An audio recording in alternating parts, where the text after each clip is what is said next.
Good morning. I'd like to preface this with the statement, I have never done DMT.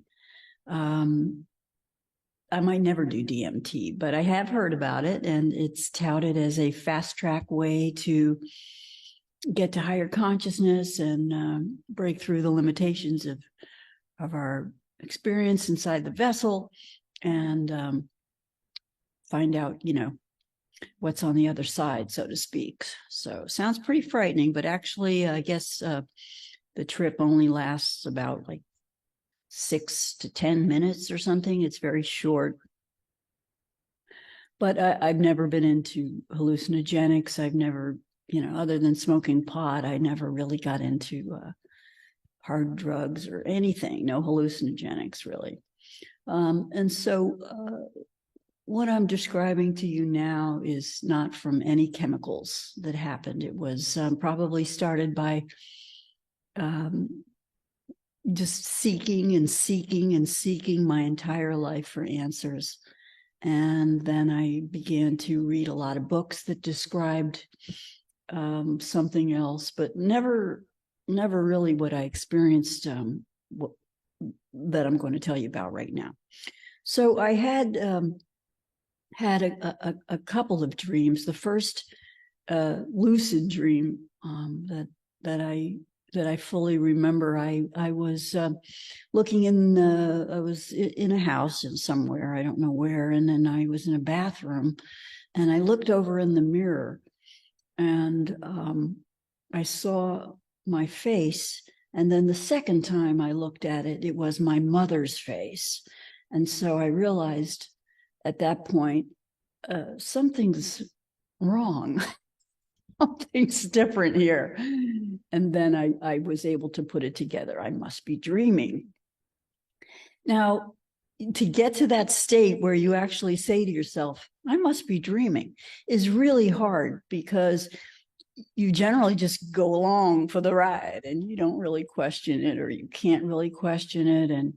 And so you just keep going. So you have to kind of train yourself. And before that, I had been practicing the look at the hand trick, where you're, I talked about it in another video, but you're in your daily life, in your waking state, occasionally you look at your hand and you remember the phrase, look at the hand, look at the hand, look at the hand. And, every time you look at it when you're awake, it looks just like your hand. But in dreams, it changes. And so if you can remember the phrase, look at your hand, the first time you look at your hand, it's your hand. And then the next time you look at your hand, it's something very different, like a book or a pencil or a comb or something. I don't know. Hopefully it's not something too frightening like a lobster claw. But when that triggers it, then oh, I must be dreaming. I'm in a dream. This is a lucid dream, because guess what? I'm aware that I'm dreaming. So once you can get to that state, why then you can start to have some fun, try to control it. But for me, when I looked in the mirror and I saw my mother, I knew that I was in a lucid dream. And so at that point, I was able to start to control it. I turned away and walked into another room. And in that room, there was some bunk beds, and I was on a bunk bed. I was kind of leaning out the bunk bed with my toes sort of holding the bunk bed, and me just out into space in the middle of the room. And I knew that wasn't right. So I kind of kept going with it, and I moved myself somehow over to the wall, and I looked at the wall, kept looking at the wall. I put my hands on the wall, and I was able to push through the wall. So it didn't hurt. There was no pain. There was no real sensation of the body, but I pushed through, and on the other side was the guy who actually lived on the other side. He was my roommate, and he was standing there, and he had sort of a glow around him. And I said, Bobby. which was his name.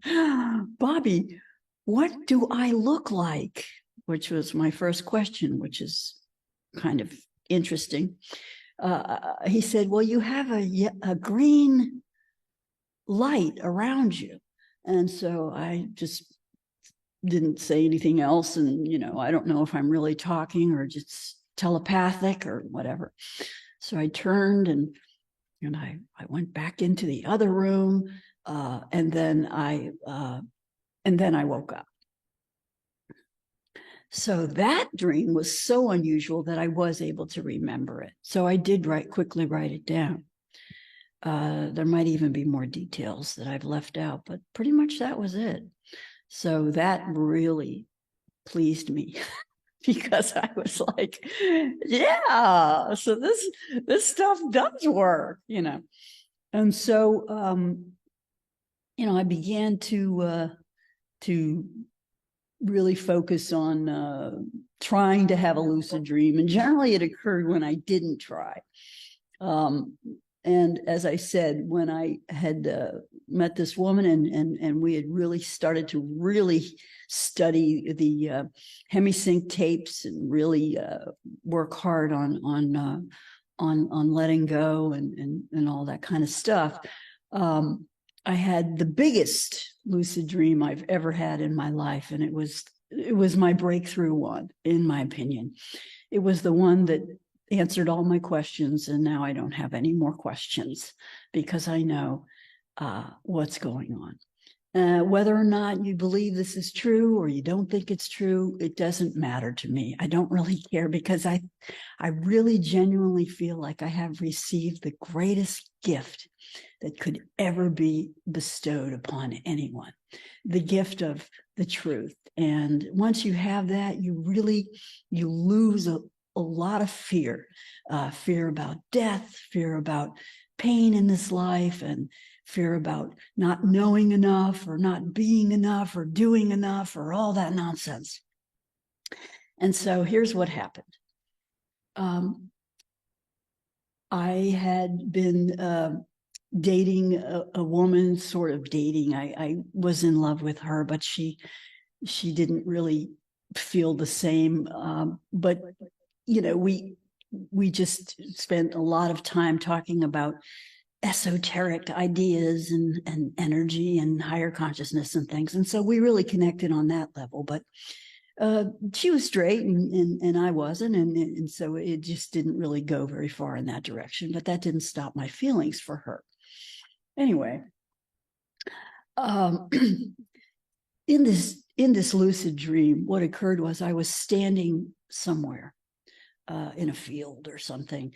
And all of a sudden I started to feel the lovey-dovey feeling. It's the only way I can describe it. It's a different kind of a love feeling, and it occurs in your chest. It's not an idea like I'm feeling love, or I feel love, or I want to feel love, or anything like that. It's not an idea. It's just a feeling that comes into your chest area. This feeling, I really had never felt this feeling to this depth or to this degree before. I had had some palpitations of affection and, deep loyalty and fondness and all of the things that go with modern day love. But I had never really felt this feeling, which I consider to be the real feeling of heartfelt chest love. I don't know how to describe it, but it was very powerful. And suddenly this feeling started to come closer to me, closer. I felt it building closer. And then, wow, pop, there's 3 entities is all I can think, presences or, people in front of me. One tall one and flanked by 2 smaller ones on either side. So I looked, I look at them, and when you're in the dream state, you're not looking with your eyes. You're just sort of, facing something, I suppose. Everything is kind of different, but so I'm looking at them, and, are they wearing robes, something long? You can't really define what it is. And I didn't really look up into the face. I was more sort of humbled by their presence. And so I said to the first one, I said, no, the first thing that occurred was the large one said to me, "Oh, we're so happy you're here. We're so happy you're here." And that was what I heard. That's what I heard, and that's what I felt. And honest to God, those were the words. Nothing else first, just that. And that is a joyful thing to hear. It's not something I hear a lot. It's not something I think I've ever heard. So I felt that, and then I chose to say something or communicate something, and I said, "Oh, I want to tell you about this woman that I'm in love with. Because she's from Africa, and I think that you would be interested in that. I think somehow I felt that they had some sort of an African origin, or some hint of something made me want to say that. And so after I said, "Do you want to hear about it?" the large one said, "Oh, yes." And then they flew away. They flew away. I was confused at that point. I thought, you say you want to hear about it, and then you leave. So I waited, and then, of course, 2 seconds, there's no time, who knows, but they all came rushing back, standing there. And when they came back, they were wearing something very unusual. Around their midsection, they were wearing straw skirts, but truly straws, like not just sticks. They were actual skinny tubes, and they looked like, hula skirts. The large one was wearing ones that had larger tubes hanging down, and the smaller people that were on either side had smaller tubes.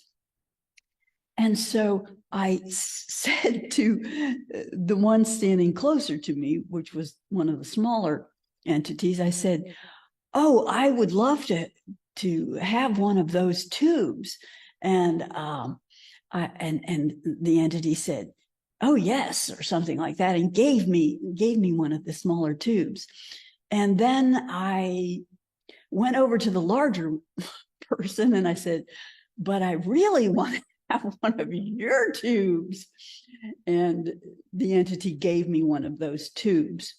And when I held the tubes, I looked to the right, and in another field was a fourth entity riding some sort of a platform, going across a field as if harvesting something that looked like bok choy and putting it in a sack behind.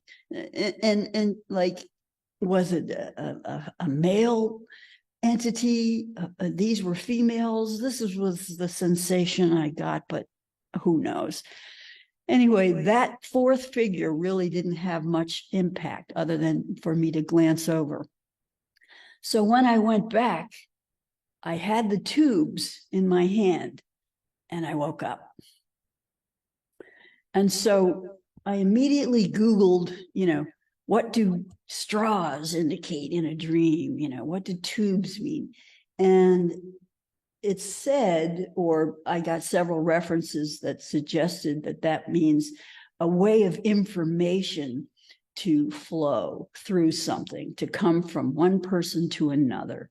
I took that as hugely symbolic. I was extremely thrilled at the gift that I had been given. The gift that I had been given, I interpreted as the knowledge that there is something else beyond this reality. And the comfort that that gave me has never left me. And I can go to that place whenever I want and remember it. And it's just as fresh as the time that it occurred to me. I did write everything down so that I could remember it. But that was really all I really needed in order to realize that, you know, somebody really does love me, somebody above and beyond this existence. And that all of this stuff really is just busy work, and we'll go into what it might be, what its purpose really might be in another video. But I just wanted to say that I've never done DMT, but I have experienced some wonderful, wonderful breakthroughs. So we'll leave it there, and we'll pick it up in the next video.